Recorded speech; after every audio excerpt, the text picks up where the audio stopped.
Halo pemirsa setia Fibis News, jumpa lagi dengan saya Alfred Pakasi dalam program Fibis News Domestic Market Review and Outlook periode 20 sampai dengan 24 Januari 2025. Setelah BI rate, pasar variatif. Lihat selanjutnya, pasar investasi domestik pada minggu lalu diwarnai dengan sejumlah isu, diantaranya pasar keuangan di minggu lewat ini variatif dengan IHSG melaju namun rupiah masuk ke 6 bulan terendahnya. Sementara itu, Bank Indonesia menurunkan BI rate 25 basis points ke level 5,75%, cukup mengejutkan pasar.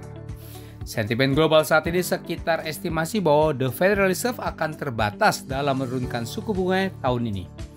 Surplus neraca perdagangan Indonesia pada Desember lalu mencapai 2,24 miliar dolar AS.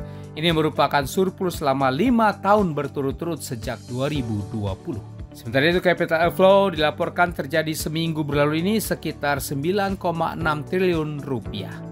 Data ekonomi yang diperhatikan pasar pekan mendatang adalah data uang beredar pada hari Kamis serta rilis penanaman modal asing pada Jumat nanti. Untuk minggu berikutnya, isu prospek ekonomi dalam dan luar negeri ini akan kembali mewarnai pergerakan pasar. Seperti apa dinamika pasar hari ini? Berikut detail dari Fibis News Domestic Market Review and Outlook periode 20 sampai dengan 24 Januari 2025. Berawal dengan pasar modal Indonesia, minggu yang baru lewat, IHSG terpantau berakhir rebound dari koreksi sebelumnya ke sekitar level 1,5 minggu terkuatnya.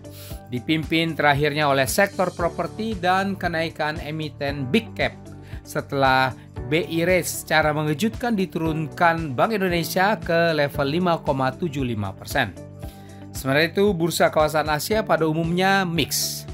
Secara mingguan, IHSG ditutup menguat 0,93% ke level 7.155. Untuk minggu berikutnya, IHSG kemungkinan akan masih fluktuatif dengan bias menguat. Rally ke mata uang rupiah terhadap dolar AS pekan berlalu berakhir melemah setelah 3 minggu menguat perlahan.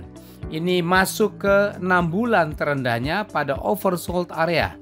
Di antara pemangkasan BI rate 25 basis points dan ekspektasi The Fed akan lebih lambat dalam menurunkan suku bunganya serta capital outflow pasar SBN. Rupiah secara mingguannya berakhir melemah 1,11% atau 180 poin ke level 16.360 rupiah per US dollar. Sementara dolar global fluktuatif dekat di bawah 26 bulan terkuatnya. Kurs USD IDR pada minggu datang diperkirakan akan sempat koreksi atau kemungkinan rupiah berupaya cari peluang rebound walau agak terbatas.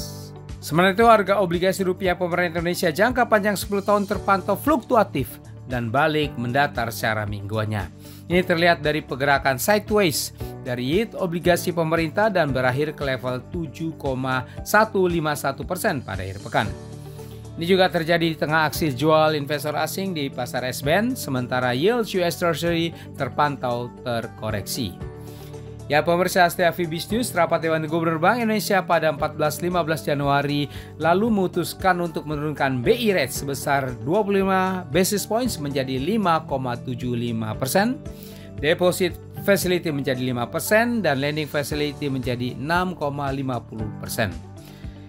Keputusan ini dilaporkan Bank Indonesia konsisten dengan tetap rendahnya perakiraan inflasi 2025 dan 2026 yang terkendali dalam sasaran 2,5 plus minus 1%. Pertumbuhan ekonomi Indonesia dilaporkan Bank Indonesia tumbuh baik dengan kecenderungan lebih rendah dari perakiraan sebelumnya. Secara keseluruhan, pertumbuhan ekonomi 2024 diperkirakan sedikit di bawah titik tengah kisaran 4,7 sampai 5,5%, dan pada 2025 pertumbuhan ekonomi diperkirakan juga cenderung lebih rendah dari perakiraan sebelumnya. Pihak lain, kinerja lapangan usaha industri pengolahan pada triwulan 4 2024 dilaporkan Bank Indonesia tetap terjaga dan berada pada fase ekspansi. Indeks di atas 50% tercermin dari PMI Bank Indonesia triwulan 4 sebesar 51,58%. Pihak lain, berdasarkan data BPS, surplus neraca perdagangan Indonesia pada Desember mencapai 2,24 miliar dolar AS Dengan perkembangan tersebut, neraca perdagangan Indonesia pada 2024 mencapai surplus 31,0,4 miliar dolar AS serta merupakan surplus dalam 5 tahun berturut-turut sejak 2020. Sebenarnya itu berdasarkan data transaksi 13 sampai dengan 16 Januari 2025, non-residen tercatat jual neto atau capital outflow sebesar 9,57 triliun rupiah. Terdiri dari beli neto 0,01 triliun rupiah di pasar saham, jual neto 4,17 triliun rupiah di pasar S-band, dan jual neto 5,41 triliun rupiah di sekuritas rupiah Bank Indonesia.